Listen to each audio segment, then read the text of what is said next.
오늘은 설 명절을 맞이해서 우리의 도움은 하나님께만 있습니다 라는 제목으로 말씀 전하도록 하겠습니다. 시편에는 다양한 형태의 시와 찬양이 수록되어 있습니다.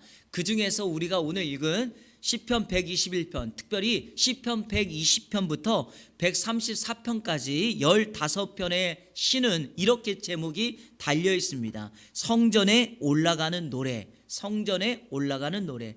흩어져 살고 있던 이스라엘 백성들이, 특별히 이스라엘의 대표적인 3대 절기, 유월절, 칠칠절, 장막절, 이런 절기에 흩어져 있다가도 예루살렘 성전에 오르면서 그들이 하나님을 찬양하고 고백했던 그 시가 바로 성전에 올라가는 노래다, 이렇게 되어 있습니다. 특별히 이 배경은 이러합니다. 이스라엘 백성들이 바벨론의 포로로 잡혀갔다가 고향으로 돌아오고 난 이후에 백성들이 예루살렘에 다 몰려 사는 것이 아니라 돌아오지 못한 사람들, 이방 땅에 머물러 사는 사람들, 이스라엘 주변에 있는 사람들이 각각 흩어져 살게 됩니다. 그들이 절기만 되면 예루살렘 성전을 향하여 오르다가 그 하나님의 은혜에 감격해서 하나님 앞에 노래를 부르고 시로 고백했던 이 고백이 바로 이렇게 시편에 기록되어 있습니다. 그래서 그런지 모르지만 저자가 다양합니다. 그리고 이 시의 배경도 다 다릅니다. 그것을 하나로 편집해서 15편의 시를 성전에 올라가는 노래다라고 제목을 붙여 놓은 것입니다. 여러분, 사람마다 형편이 다르고 환경도 다르지만 한 가지는 동일합니다. 그들이 명절에 하나님 앞에 나와서 하나님을 예배하고 자신의 헌신을 다짐하는 이 마음은 동일합니다. 저는 개인적으로 설날이나 추석이 되었을 때 이 성전에 올라가는 노래, 이 본문을 설교하는 것을 좋아합니다. 왜냐하면 이유가 있습니다. 명절에는 사람들이 고향을 찾아 부모님을 찾아가지 않습니까? 마치 그런 것처럼 우리가 이스라엘의 절기가 되었을 때 이스라엘 백성들이 예루살렘 고향을 찾아오는 이 모습이 마치 우리들이 명절 때 고향을 찾아가는 모습과 흡사하기 때문이며, 자, 또 하나는 우리 인생이 이 땅을 살아가는 순례자와 같은데, 이 성전에 올라가는 노래의 또 다른 제목이 뭐냐면 순례자의 노래거든요. 그러니까 우리가 이 땅에서 순례자로 살다가 궁극적으로 주님이 원하고 주님이 마련해 오신 이 본향을 찾아가는 모습이 흡사하기 때문에 우리는 명절 때 특별히 이 성전에 올라가는 노래를 우리가 읽으면서 우리 주님을 동일한 마음으로 찬양하고 고백해야 하는 것입니다. 그리고 또 하나는요, 명절이 아니더라도 우리가 이 땅에 순례자로 살아간다면, 여러분 오늘 주일도 우리가 삶의 현장에 있다가 오늘 이 예배당을 찾아와 같은 마음으로 예배하고 있지 않습니까? 그러니까 이 순례자의 노래는 오늘 이 땅을 살아가는 저와 여러분들이 동일하게 또 다른 순례자로서 날마다 입술로 고백하고 찬양해야 될 시라고 하는 것을 우리에게 말씀해 줍니다. 여러분, 이 순례자, 필금이라는 말의 정확한 번역은 바로 나그네라는 말입니다. 이런 맥락에서 이 땅을 살아가는 우리 성도들은 나그네와 같습니다. 믿습니까? 국어 사전에서 나그네라는 말을 찾아보면 이렇게 되어 있습니다. 우리 같이 한번 읽어볼까요? 시작. 자기 고장을 떠나 다른 곳에 임시로 머무르고 있거나 여행 중에 있는 사람, 이런 사람을 나그네라라고 부릅니다. 사랑하는 여러분, 이 땅에 여행을 마치고 궁극적으로 주님이 예비해 놓으신 본향을 찾아가는 필그림, 바로 순례자, 그 나그네가 저와 여러분인 줄로 믿습니다. 믿음의 선배들, 특별히 히브리서 11장에 등장하는 믿음의 선배들은 이 땅을 다 순례자, 나그네로 살아갔던 것을 보게 됩니다. 자, 우리 대표적으로 히브리서 11장 13절부터 16절까지 말씀을 쭉 한번 읽어보겠습니다. 자, 시작. 이 사람들은 다 믿음을 따라 죽었으며 약속을 받지 못하였으되 그것들을 멀리서 보고 환영하며 또 땅에서는 외국인과 나그네임을 자, 믿음의 선배들이 이 땅에서 나그네임을 증명했다는 겁니다. 자, 14절 시작. 그들이 이같이 말하는 것은 자기들이 본향 찾는 자임을 나타냄이라. 자, 뭘 찾아간다고요? 본향 찾아가는 힘을. 자, 우리 15절도 읽겠습니다. 그들이 나온 바 본향을 생각하였더라면 돌아갈 기회가 있었으려니와 그들이 이제는 더 나은 본향을 사모하니 곧 하늘에. 자, 여러분 밑줄 친 거에 주목하십시오. 이들이 무엇을 사모했다고요? 더 나은 본향. 그게 어디 있습니까? 하늘에 있는 거. 이러므로 하나님이 그들의 하나님이라 일컬음을 받으심을 부끄러워하지 아니하시고 그들을 위하여 한 성을 예비하셨다. 그렇습니다. 이 땅을 살아가는 모든 믿음의 사람들, 순례자들은 궁극적으로 하나님의 본향, 하늘의 본향을 추구하는 인생이기 때문에 바로 저와 여러분은 이 땅의 순례자, 나그네로 살아갑니다. 그럼 이렇게 한번 질문해 보겠습니다. 성도 여러분, 이 땅에서 순례자로 나그네로 살아갈 때 여러분에게, 나그네에게 필요한 것이 무엇일까요? 그것은 바로 하나님의 도움입니다. 하나님의 도움이 필요합니다. 사람의 도움을 받는 것도 중요하지만 사람의 도움은 언제나 일시적이며 한계를 갖습니다. 영원하지 않고 능력도 제한되어 있기 때문에 도울 수 있는 것도 있고 없는 것도 있는데 사실 없는 부분이 더 많습니다. 하지만 우리의 하나님은요, 이 도우심에 무궁합니다. 제한이 없고요, 능력이 크기에 영원합니다. 자, 그래서 오늘 시인은 1절에서 이렇게 말합니다.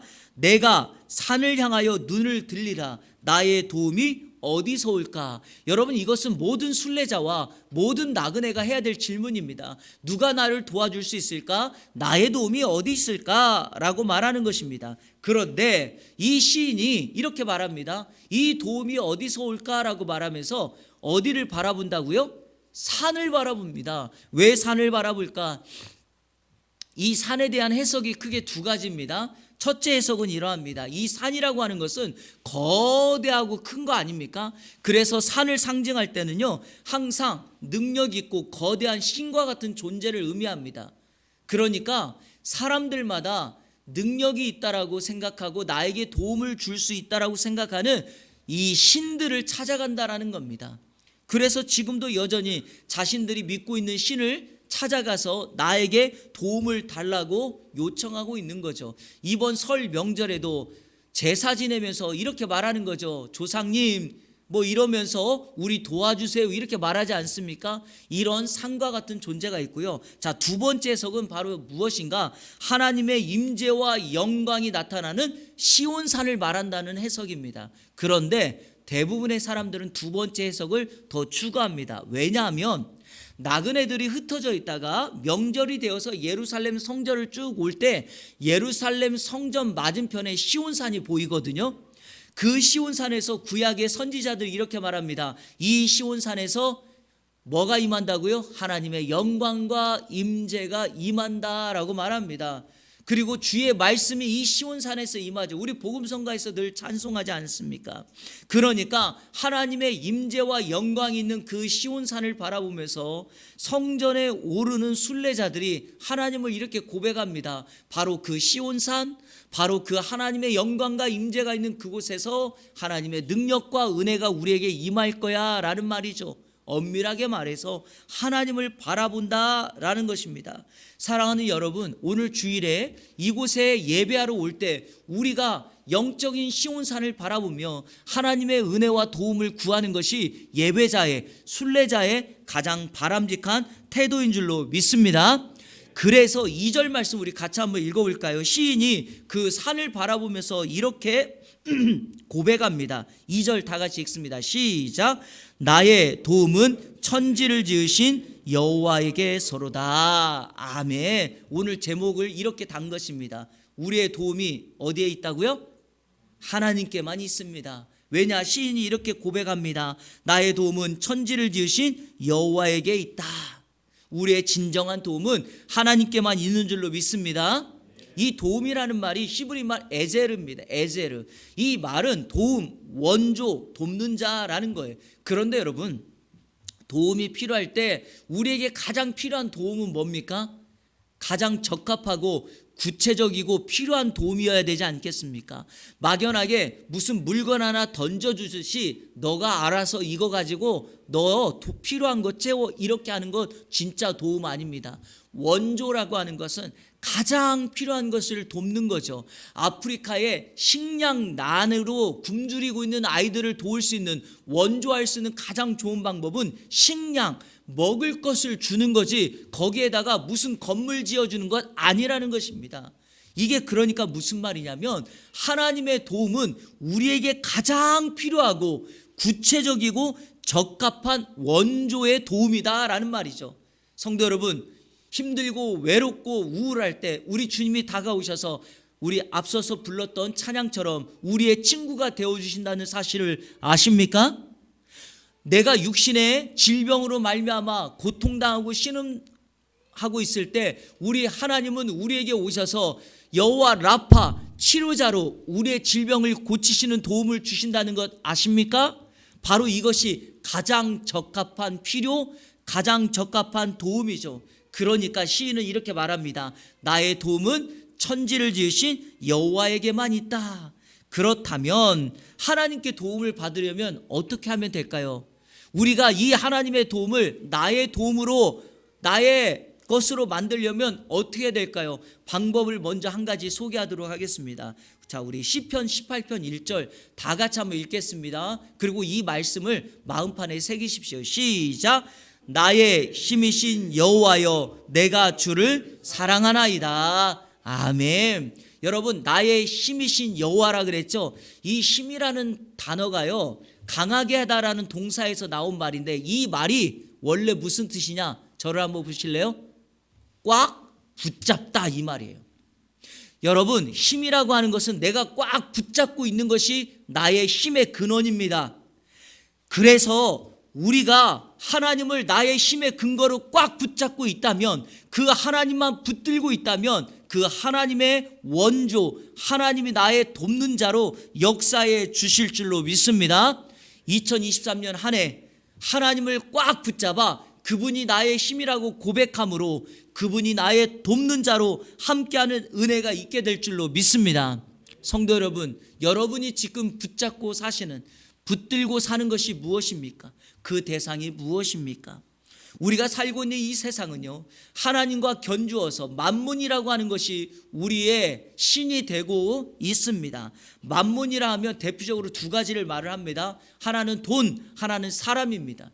그러니까 사람에게 찾아가 도움 달라 그러고 돈을 찾아가 돈 달라고 하는 것이 바로 이 세상 사람들의 법칙입니다. 그런데 요즘에 사람도 돈으로 움직이니까 결국 만문이라고 하는 것은 물질의 모든 대표라고 말할 수 있겠습니다. 중요한 사실은 이겁니다. 하나님을 모르는 세상 사람들은 이 만문에 빠져 만문을 의지하고 살아가지만, 문제는 하나님의 자녀라고 불리우는 우리들을 마저 힘의 근거로 하나님을 붙잡는 것이 아니라 세상의 만문을 붙잡고 살아간다면, 여러분, 우리 하나님께서 저 하늘에서 우리의 모습을 보면서 얼마나 통탄하시고 한탄하시고 후회하시겠습니까? 그러므로 우리는 이 세상이 우리에게 영원히 만문의 모습으로 보여주는 거대한 산과 같은 이 우상적인 요소를 버리고 우리의 힘의 진짜 근원 되시는 하나님 아버지를 붙잡고 나아가는 저와 여러분의 삶이 되기를 주님의 이름으로 축원합니다. 하이패밀리 가정사역 연구소의 대표이신 송기런 목사님이 얼마 전에 글을 하나 쓰셨는데 제목이 돈 워리입니다. 돈 워리. 혹시 돈 워리 무슨 뜻인지 아십니까? 걱정하지 마라 이런 말인데, 돈이라는 말을 그냥 한글로 썼고 워리는 영어로 썼어요. 그러니까 돈 워리가 무슨 말일까요? 돈 걱정 마 이 말인데, 거기다가 이렇게 썼습니다. 친구가 돈 걱정 안 하고 살고 싶다고 하길래 돈은 잘 있으니까 걱정하지 말고 너나 걱정하며 살아라 말해줬대요. 무슨 말인지 아시겠어요? 여러분, 지금도 우리가 사는 이 세상에서 돈 걱정 많으시죠? 가난하여 결혼도 못하고 살던 한 남자가 있었습니다. 하루는 산에 나무를 하러 갔다가 산속에서 램프 하나를 주운 거예요. 더러워진 램프를 집에 가져와 물로 깨끗이 씻은 후에 램프를 딱 닦았더니 갑자기 램프에서 펑 하면서 램프의 요정이 나타난 것입니다. 요정이 이렇게 말합니다. 나를 램프에서 나오게 해줬으니까 너에게 한 가지 소원, 어떤 소원이든지 이 한 가지 소원을 들어주겠다고 약속합니다. 그런데 이 남자는 돈도 필요하고 결혼도 해야 되고 여자도 있어야 되고 어떻게 해야 되는가 고민하다가 번뜩 좋은 생각이 든 거예요. 그래서 이 남자가 램프 요정을 향해서 정확하고 빠른 목소리로 빠르게 이렇게 말한 거예요. 돈 여자 결혼, 돈 여자 결혼. 돈도 여자도 결혼도 다 달라는 거예요. 그랬더니 이 요정이 이 남자의 정확하게 이 남자의 소원을 들어줬어요. 그래서 돈 여자랑 결혼을 한 거예요. 돈 여자랑. 여러분, 이런 얄팍한 요행이 우리가 이 세상을 살아가는 방식이라면 여러분, 이것은 우리에게 진짜 믿음, 신앙을 말하지 않습니다. 우리의 진짜 신앙은 이런 요행을 버리고 천지를 만드신 살아계신 하나님, 그분만을 붙잡고 살아가는 것이 우리 인생의 진정한 평안과 참된 행복을 줄 것입니다. 혹시요, 설 명절을 보내고 있는 우리 사랑하는 성도들 가운데 이런 문제로 계속해서 마음을 상하거나 다투지는 않을까 염려됩니다. 오늘 이 설 명절에 살아계신 하나님, 천지를 만드신 이 하나님을 여러분의 진정한 인생의 도움으로 삼아 우리의 가장 필요에 적합한 원조가 되어주시는 그 하나님을 붙잡는 저와 여러분 되시기를 주님의 이름으로 축원합니다. 여러분, 천지를 지으신 하나님, 그분을 우리가 의지할 때 그분이 오늘 우리에게 주시는 이 약속 그리고 이 축복은 무엇인가, 오늘 말씀을 통하여 세 가지로 정리해서 말씀을 드리도록 하겠습니다. 천지를 지으신 하나님께서 우리에게 주시는 도움의 은혜 무엇인가? 첫째로 우리를 실족하지 않게 합니다. 한번 따라해 볼까요? 실족하지 않게 한다. 오늘 성경 3절은 이렇게 시작하죠. 여호와께서 너를 실족하지 아니하게 하시며. 실족이라는 말이 뭡니까? 이 족자가 발족자거든요. 그러니까 실족하다는 말은 원래 발을 헛딛다, 비틀거리다 이런 뜻입니다. 성도 여러분, 순례자, 나그네에게 있어서 발의 건강은 너무 중요합니다. 왜냐하면 나그네는 늘 이곳 저곳을 다녀야 하기 때문이죠. 안전한 마을 그리고 안전한 도시를 다닐 때는 큰 걱정이 없을 것입니다. 그런데 여러분, 한 번도 가보지 않은 마을이나 길, 산속길, 골짜기를 거닐 때 혹여라도 발을 헛딛는다면 실족하기 일쑤입니다. 바로 그런 인생이 순례자 인생 아닙니까? 저와 여러분도 이 세상 살아가는 동안에 뜻하지 않게 우리가 한 번도 살아보지 않은 시간과 한 번도 가보지 않은 곳을 갈 때가 있는데, 바로 그때 천지를 지으신 하나님을 우리가 붙잡고 그분을 도움으로 삼는다면 하나님은 저와 여러분을 실족하지 않게 하실 줄로 믿습니다. 바로 시인이 그 하나님에 대하여 인간의 연약함과 대조하기 위하여 3절과 4절에 이런 표현을 씁니다. 자, 우리 3절 4절을 다 같이 읽겠습니다. 시작. 여호와께서 너를 실족하지 아니하게 하시며 너를 지키시는 이가 졸지 아니하시리로다. 이스라엘을 지키시는 이는 졸지도 아니하시고 주무시지도 아니하시리로다. 아멘. 여러분, 하나님의 지키심은 잠자는 것은 고사하고 졸지도 않으신다 말씀합니다.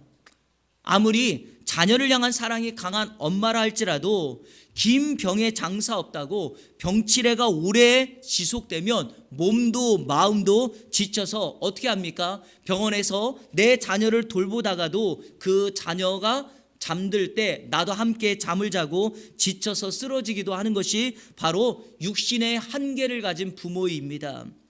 여러분, 혹여 그러다가 이런 거 보셨죠? 병상에서 너무 지쳐서 잠깐 졸았는데 내가 졸고 있는 그 시간에, 잠든 그 시간에 병상에 누워있던 나의 부모님, 나의 자녀가 임종을 맞이하게 된다면 평생의 마음의 상처와 한을 가지고 살아가지 않습니까?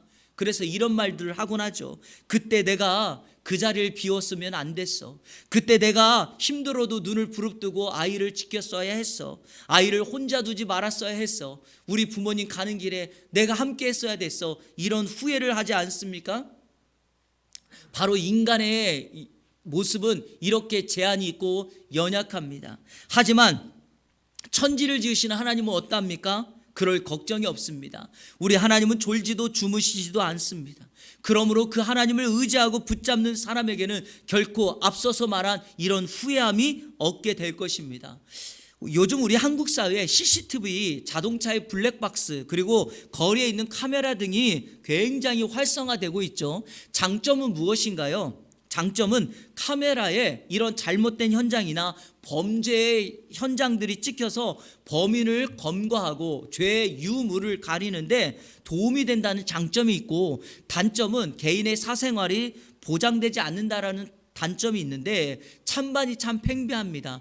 그럼에도 요즘 이 장점이 많아지기 때문에 이런 카메라, CCTV가 많아지고 있는데요. 그런데 여러분, 아무리 CCTV를 많이 달고 카메라를 많이 다녀도 그거 아시나요? 사각지대가 있다는 것입니다. 사각지대가 있어서 내 눈에 보이지 않는 영역이 존재한다는 거죠. 그런데 이것이 바로 영적으로 바라보면 천지를 지으신 하나님은 이 사각지대를 한 번도, 이 사각지대에 대해서 제한을 받으시는 적이 없다는 것입니다. 그러니까 사람은 내 눈에 안 보이면, 카메라에 비춰지지 않으면 늘 제한과 한계를 갖지만 하나님은 우리를 이 사각지대, 사람들이 보지 않는 그 현장 속에서도 우리를 지키시며 보호하신다 약속해 주십니다. 심지어는 이 하나님은 우리의 마음 깊은 곳까지도 지키시고 보호하시기 때문에 우리의 깊은 마음까지도 통달하신다라고 말씀합니다. 바라기는 이번 한 주간 우리를 지키셔서 우리를 실족하지 않게 하시는 그 하나님을 저와 여러분의 하나님으로 꽉 붙잡고 나아가는 이 안의 성도들 되기를 주님의 이름으로 축원합니다. 둘째로, 우리의 도움이신 하나님이 주시는 은혜가 무엇인가? 우리를 상하지 않게 하십니다. 한번 따라 볼까요? 우리를 상하지 않게 하신다. 5절 6절 같이 읽겠습니다. 시작. 여호와는 너를 지키시는 이시라. 여호와께서 내 오른쪽에서 내 그늘이 되시나니 낮의 해가 너를 상하게 하지 아니하며 밤의 달도 너를 해치지 아니하리로다. 아멘. 이 상하게 한다라는 말이 다친다, 상처난다 이런 거죠. 그러니까 상하지 않게 한다는 것은 우리를 조금이라도 다치거나 상처나지 않게 한다는 겁니다. 그런데 이 상하게 하다는 말의 정확한 원문의 뜻은 치다, 때리다, 죽이다 이 말이에요. 그러니까 사실 이것으로 말미암아 우리가 죽음에 이르기까지 이 사건을 경험하는 것이 상하게 되는 것입니다. 그런데 오늘 본문은 참 의아한 부분이 있습니다. 시인이 우리를 치고 때리고 죽이는 그 주체가 바로 낮의 해, 밤의 달이라고 표현을 하고 있다는 것입니다. 여러분, 이것은요 그냥 우리가 이해하면 안 되고 또 문자 자체로 이해하면 안 되고, 이거는 고대 근동의 문화와 역사의 배경을 좀 알아야 합니다. 그게 뭐냐? 바로 고대 근동 이스라엘은 사막이라고 하는 기후를 가지고 있습니다. 여러분, 사막에서 낮에 태양빛은 너무 뜨겁고 강렬해서 사람들을 태워 죽이고 모든 이 식물이나 나무를 자라지 못하도록 메마르게 합니다. 그러다 보니까 이 태양빛이 우리로 하여금 병을 들게 하고 우리의 몸을 상하게 만듭니다. 과거에 이 사우디아라비아의 노동자로 다녀오신 저의 삼촌 한 분이 말하기를 이런 말을 하더라고요. 그런 곳에는 태양빛이 가장 뜨거울 때 일을 하지 않고 어떤 그늘에서나 그리고 차 밑에서나 그늘에서 쉬면서 물을 마시면서 몸에 수분을 보충해 주어야 된다는 것입니다. 그래야지 이 뜨거운 태양빛에서 우리가 몸을 지킬 수 있다라는 거죠. 그러니까 낮에는 이렇게 사람을 상하게 합니다. 자, 또 하나 반대로 밤의 달이라고 하는 것은 무엇일까? 이 사막에는요, 낮에는 기온이 너무 뜨겁지만 밤이 되고 새벽이 되면 기온이 영하로 뚝 떨어집니다. 그러니까 어떻게 돼요? 일교차가 너무 심하다 보니까 새벽에는 사람들이 얼어 죽게 된다는 거죠. 낮에 다니다가 새벽을 준비하지 못한 사람들이 옷과 장비를 준비하지 못해서 그 새벽에 몸이 얼어 죽는 경우가 허다합니다. 바로 그런 것을 시인이 생각하는 거죠. 왜냐하면 이 순례자는 나그네 아닙니까? 여행을 다니다가 낮에도 밤에도 자기 자신을 지키지 못하면 이와 같은 상함을 경험하게 되니까 이 시인은 바로 하나님께서 낮의 해, 밤의 달과 같은 기온의 높고 낮은 위험 속에서 우리를 지키신다라는 말을 합니다. 성도 여러분, 일거수일투족이라는 말을 아시죠? 우리의 걸음 한 걸음, 손짓 하나, 모든 것을 우리 하나님께서 지켜주신다. 그런데 우리는 이 상징을요, 성경을 통해서 배울 수 있습니다. 이스라엘 백성들이 애굽을 탈출해서 광야의 여정을 시작했을 때 하나님께서 이스라엘 백성들에게 임재하신 모습을 한번 보실까요? 출애굽기 12장 21절 22절입니다. 이 말씀을 보면 이 낮의 해와 밤의 달이 무엇을 의미하는가를 우리는 더 정확하게 알 수 있습니다. 같이 읽겠습니다. 시작. 여호와께서 그들 앞에서 가시며 낮에는 구름 기둥으로 그들의 길을 인도하시고 밤에는 불 기둥을 그들에게 비추사 낮이나 밤이나 진행하게 하시니 낮에는 구름 기둥 밤에는 불 기둥이 백성 앞에서 떠나지 아니하니라. 아멘. 아시겠습니까? 낮에는 너무 뜨거운 태양빛을 가려주는 구름으로 우리 하나님께서 역사하시고 밤에는 어떻게 합니까? 기온이 너무 떨어져 이 추운 날씨 속에서 우리 하나님이 우리의 불기둥이 되어 주셔서 우리의 삶을 안전하게 지키시고 인도하실 줄로 믿습니다. 2023년 한 해 동안에 하나님의 구름기둥과 불기둥의 역사가 우리 사랑하는 예한교회와 우리 성도들과 가정을 떠나지 않고 영원히 함께 하시는 은혜가 임하기를 주님의 이름으로 축원합니다. 마지막 세 번째, 천지를 지으신 하나님께서 우리에게 주시는 은혜, 그 도움의 손길은 무엇인가? 우리를 환난당하지 않게 한다는 것입니다. 한번 따라해 볼까요? 우리를 환난당하지 않게 하신다. 7절 8절을 같이 읽겠습니다. 시작. 여호와께서 너를 지켜 모든 환난을 면하게 하시며 여호와께서 너의 출입을 지금부터 영원까지 지키시리로다. 아멘. 환난이라는 말은 인생에서 만나는 재난, 재앙, 위험을 의미합니다. 그런데 여기 보니까 모든 환난 그랬죠. 그러니까 크고 작던지 이 환난은 우리 삶 속에 다양한 방법으로, 다양한 모습으로 찾아오게 됩니다. 지금의 코로나 바이러스가 이 모든 환난 가운데 하나이죠. 그런데 중요한 것은요, 환난이 있을지라도, 어떤 위험이 있을지라도 하나님을 도움의 근원으로 딱 붙잡는 그 인생은 어떻게 된다고요? 환난을 면하게 해주신다고요. 환난을 당하지 않게 하십니다. 그리고 심지어 7절 하반절에 내 영혼을 지킨다 그랬죠. 이 영혼을 지킨다는 말이 생명을 지켜주신다라는 말입니다. 나아가 순례자가 나가고 들어가는 출입, 8절에서 여호와께서 너의 출입을 그랬죠. 순례자가 어느 곳을 들어가든지 어느 마을을 나오든지 우리 하나님께서 이 나그네와 같은 순례자를 영원토록 지키시고 보호하여 주실 줄로 믿습니다. 그러므로 성도의 가장 바람직한 삶은 내가 어디에 있든지 어떤 시간이 되든지 그리고 우리가 어떤 인생의 목적을 가지고 살아가든지 내 인생의 목적은 분명합니다. 그 하나님을 붙들고 살아가서 그 하나님이 나에게 도움을 주므로 그곳에서 하나님이 나에게 맡기신 사명을 다 감당하는 것, 이것이 우리의 삶의 가장 바람직한 삶인 줄로 믿습니다. 주님이 이 땅에 오실 때 우리의 직분은 사실 엄밀하게 말해서는요, 우리가 역할적인 거니까 우리가 바뀔 수도 있어요. 예컨대 제가 교회에서 이제 사역을 관두면 목사라고 하는 직분은 사라지게 될 거예요. 그런데 여러분, 변하지 않는 직분이 무엇입니까? 하나님의 자녀, 성도라고 하는 직분은 이 정체성은 사라지지 않습니다. 그러므로 영원토록 우리가 하나님의 자녀로서 우리 하나님을 힘의 근거로 붙잡고 평생을 살아가는 저와 여러분 다 되시기를 주님의 이름으로 축원합니다. 설교를 마치면서 한 이야기를 나누도록 하겠습니다. 여러분 사진 한번 보실래요? 이 영상 아마 예전에 보셨죠?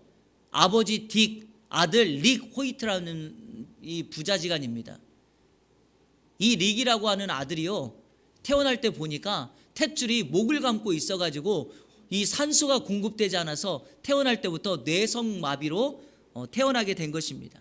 그런데 이 아버지 딕은요, 이 아이를 포기하지 않습니다. 그러면서 이 아이가 가진 장애는 늘 이렇게 말합니다. 장애는 극복할 수 있는 것이라고. 그러면서 이 아이를 돌봅니다. 말만 하는 것이 아니라 행동으로 보여주는데, 이 릭이라고 하는 아들이 보니까 달릴 때 좋아하는 거예요. 그러니까 휠체어에 아버지가 달리면 바람을 맞으면서 그 아이가 이렇게 아빠와 함께 달리게 하는 것을 좋아하다 보니까 아버지가 결단을 내리는 거예요. 이 릭이라고 하는 아들과 마라톤에 참여하기 시작한 것입니다. 그래서 40년 동안을 이 아들하고 달립니다.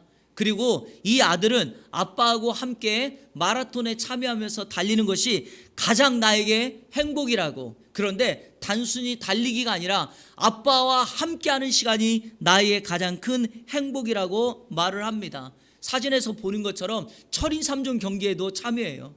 그래서 사이클을 앞에 태우고 수영을 할 때는요, 보트에 몸을 묶어가지고 이 릭이라고 하는 아들을 보트에 태우고 이 아버지가 힘들게 수영을 하면서 철인 3종 경기도 참여합니다.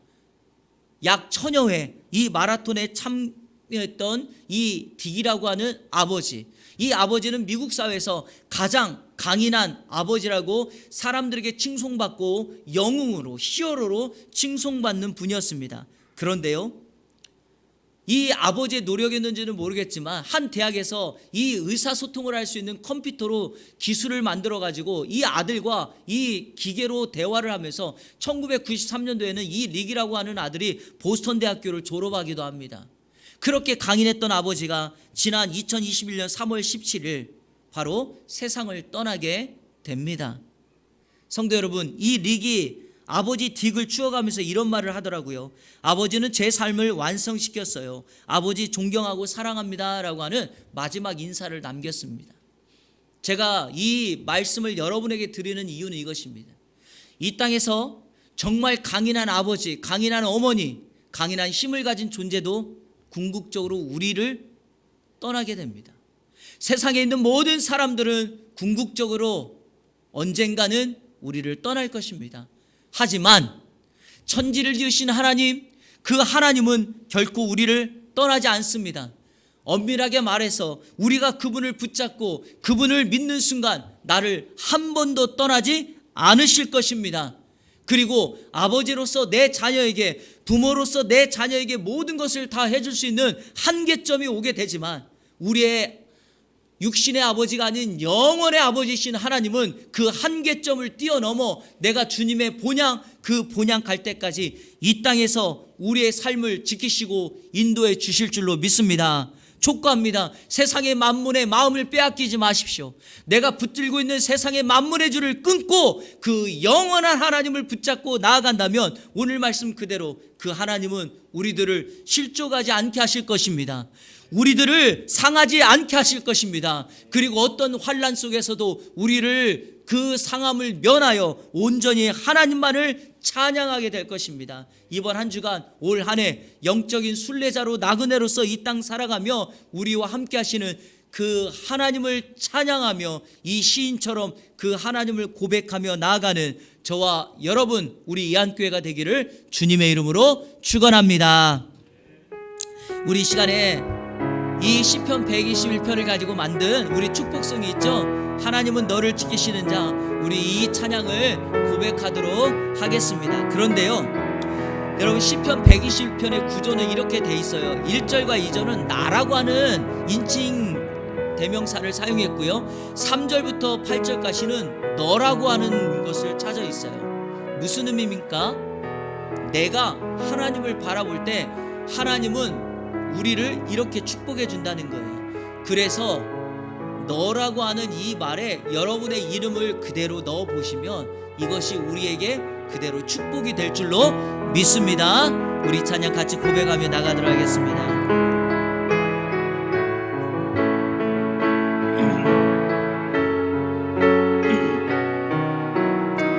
하나님은 너를 지키시는 자, 하나님은 너를 지키시는 자, 너의 우편에 그늘 대시니 낮의 해와 밤의 달도 너를 해치 못하리. 하나님은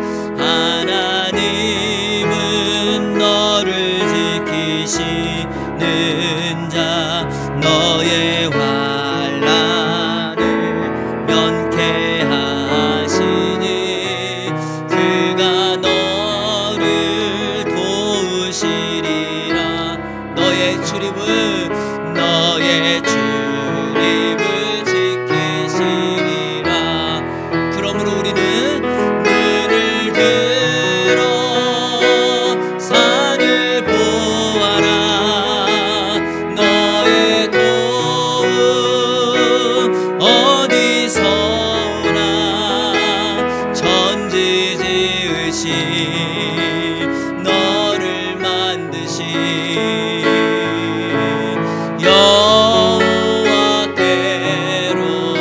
여호와께로다. 아멘. 이번에는 다시 한번 찬양할 때 너라는 말에 다 나로 바꿔서 부르겠습니다.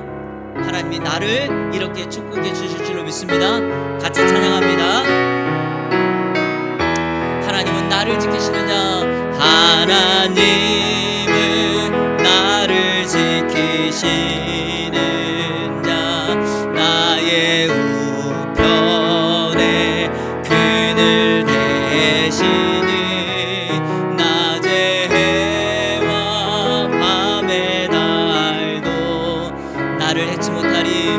나를 해치 못하리. 하나님은 나를 지키시는 자. 나의 환난을 면케하시니 그가 나를 지키시리라. 나의 출입을 지키시리라. 눈을 들어 산을 보아라. 나의 도움 어디서 오나. 천지 지으신 나를 만드신 여호와에게로다. 여호와께. 우리 가슴에 손을 얹고 눈을 들어 산을 보아라. 나의 도움 어디서 오나. 천지 지으신 나를 만드신 여호와께로다.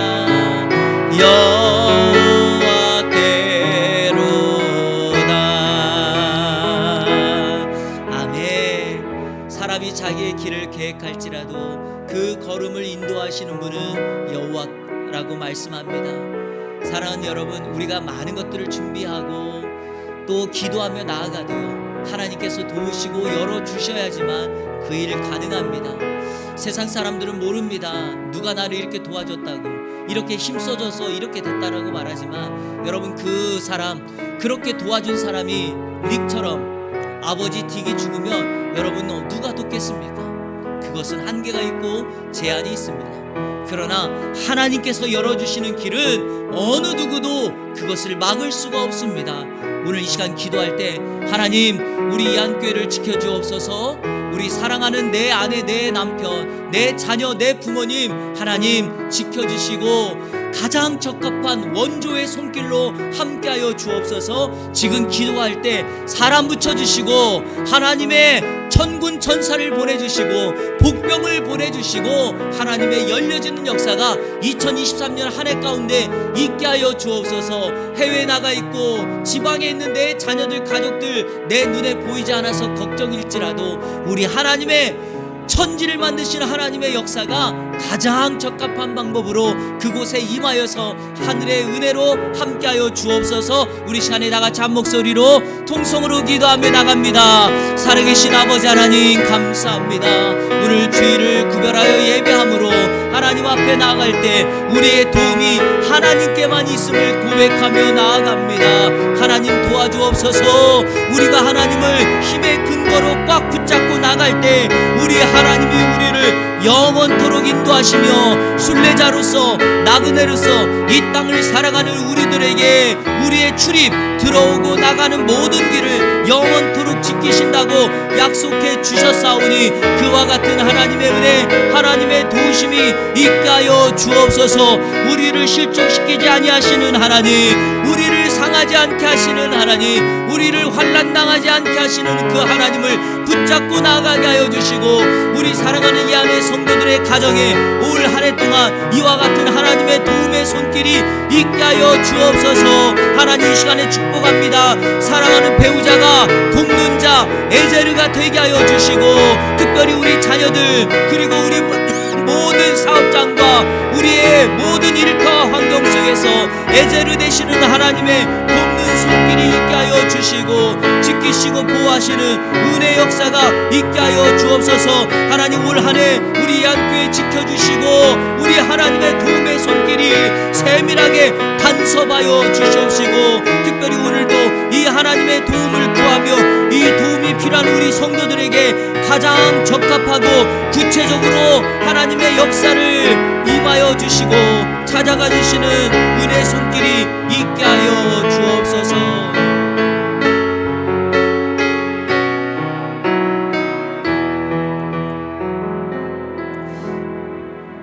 하나님, 감사합니다. 오늘 주일 예배하며 특별히 설 명절을 맞이하며 우리가 하나님 앞에 우리의 도움은 하나님께만 있음을 고백하였습니다. 하나님을 꽉 힘의 근거로 붙잡고 평생 살아가게 하여 주시옵소서. 그래서 우리 하나님께서 우리를 실족하지 아니하시며 상하지 않게 하시며 환난당하지 않게 하시는 그 하나님의 은혜를 우리의 삶 속에 경험케 하여 주옵소서. 특별히 하나님, 이 시간에 기도하는 것은 우리 사랑하는 가족들과 사업장과 우리 교회에 가장 구체적이고 적합하고 필요한 것을 채우시는 하나님의 도움을 경험하는 우리 이 안에 성도들 되게 하여 주옵소서. 예수 그리스도의 이름으로 축복하며 기도하옵나이다. 아멘.